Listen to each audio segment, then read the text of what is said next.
Two roads diverged in a yellow wood, and sorry I could not travel both and be one traveler.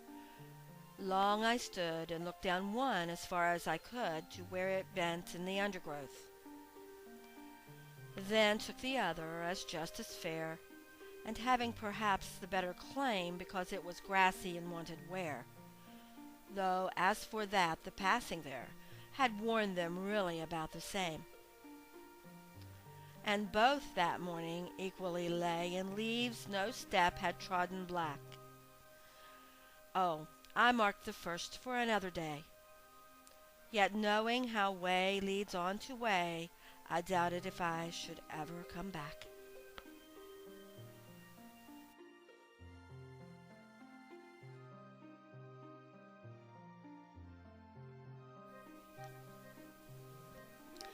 Hello, my name is Mary. I have been working as a special education teacher for 16 years in the West Virginia school system. I chose to be an educator, but my path hasn't been a typical one, or an easy one. Many obstacles became a part of my journey. To truly understand who I am as an educator, I feel it must start by going back to my roots. I am the oldest of 12 children. I was born at home on Saturday, April 18th, 1953. I consider myself to be a survivor. For the first 6 years of my life, I lived deep in Appalachia on the ridges of Clay County, West Virginia. We had no indoor plumbing. We used well water. You can actually see the well we used in the background of the picture. There was no heat except for the old wood cook stove in the kitchen.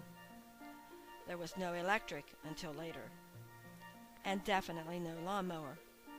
We also went hungry and were subject to malnutrition. Education was not a priority, just surviving took precedence.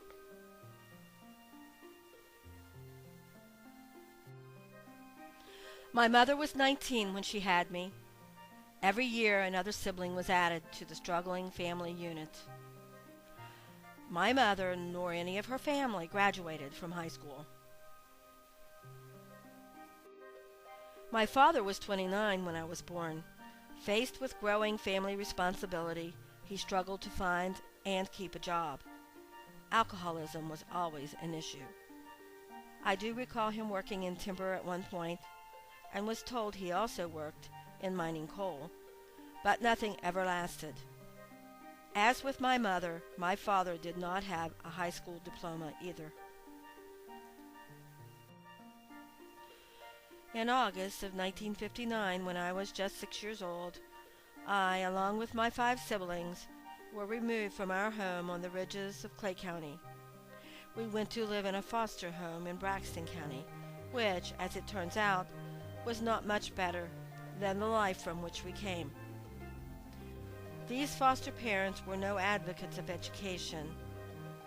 They had never graduated from high school either. However, the Department of Human Services saw that we stayed in school. Ironically, it was during these formative years that I decided that I wanted to be a school teacher when I grew up. Despite everything, my teachers had somehow managed to make a positive impact on my life.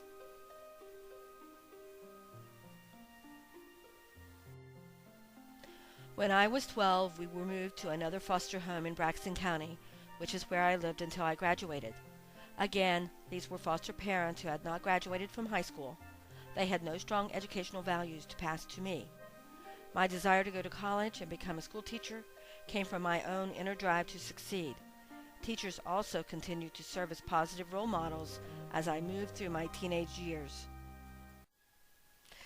In June of 1971, I graduated from Braxton County High School. I had already been accepted at Fairmont State College and was set to start in the fall semester of 1971. However, I suddenly had a change of heart and decided not to attend Fairmont State College.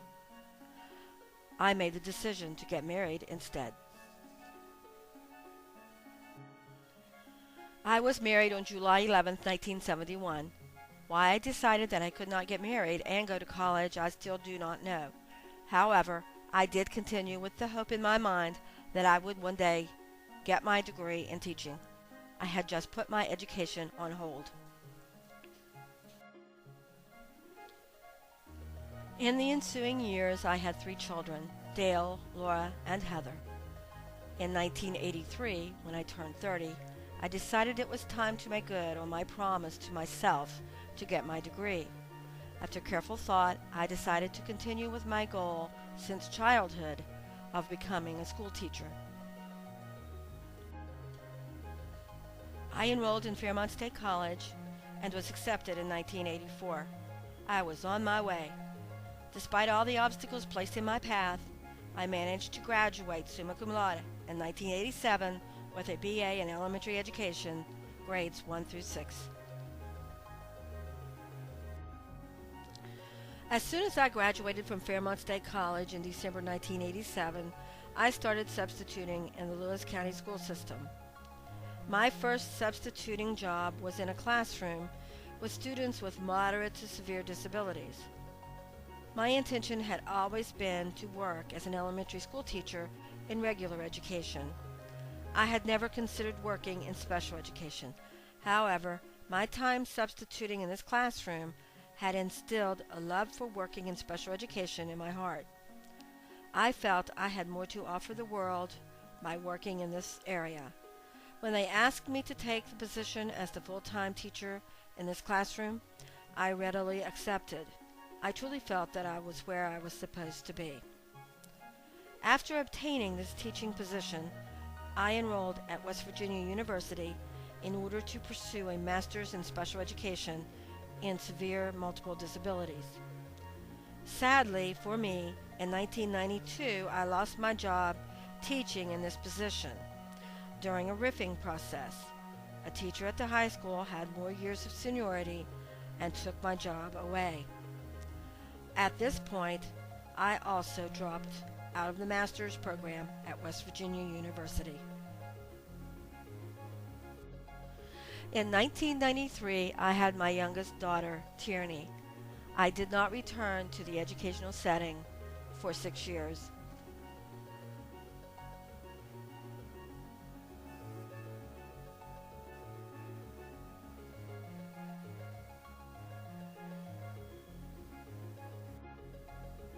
In 1998, I again entered the educational setting and took a position as special education teacher for students with moderate and severe disabilities. I loved the job, but it only lasted for 2 years.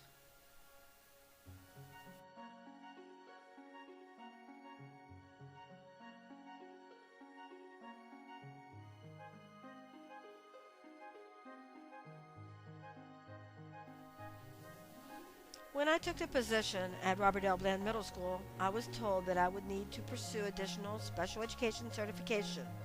I again enrolled at WVU to pursue a master's in special education for severe multiple disabilities. The following school year, 2000, I took a position at Braxton County High School working as a teacher with students with moderate to severe disabilities.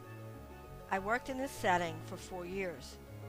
During this time, I continued to pursue my master's degree in severe multiple disabilities and completed my work in this area in 2004.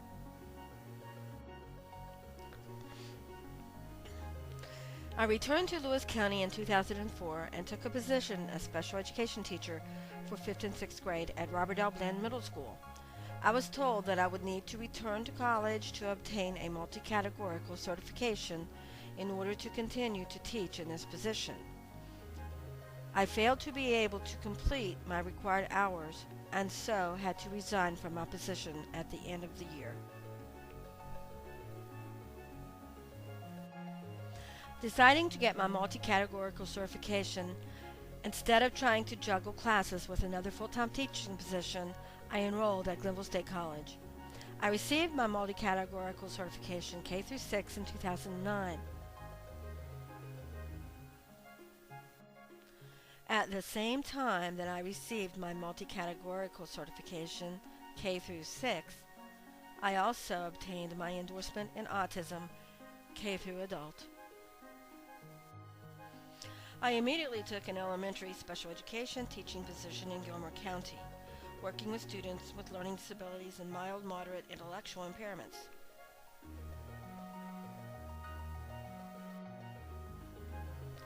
In order to be closer to home, I applied for a position in Lewis County as a special educator in the Alternative Learning Center. I accepted the position with the condition that I obtain my multi-categorical certification to teach students from the 7th through 12th grades.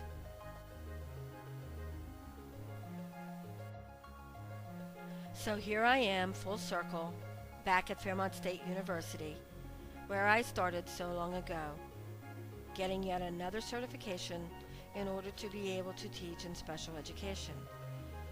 Were the roads I chose the best ones?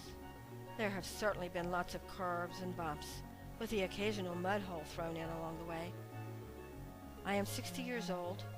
I feel as though I have always been in college.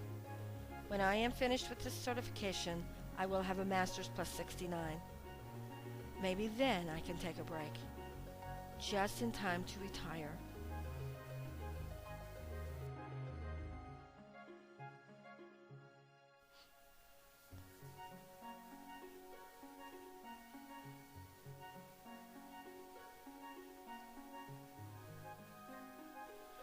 I shall be telling this with a sigh, somewhere ages and ages hence.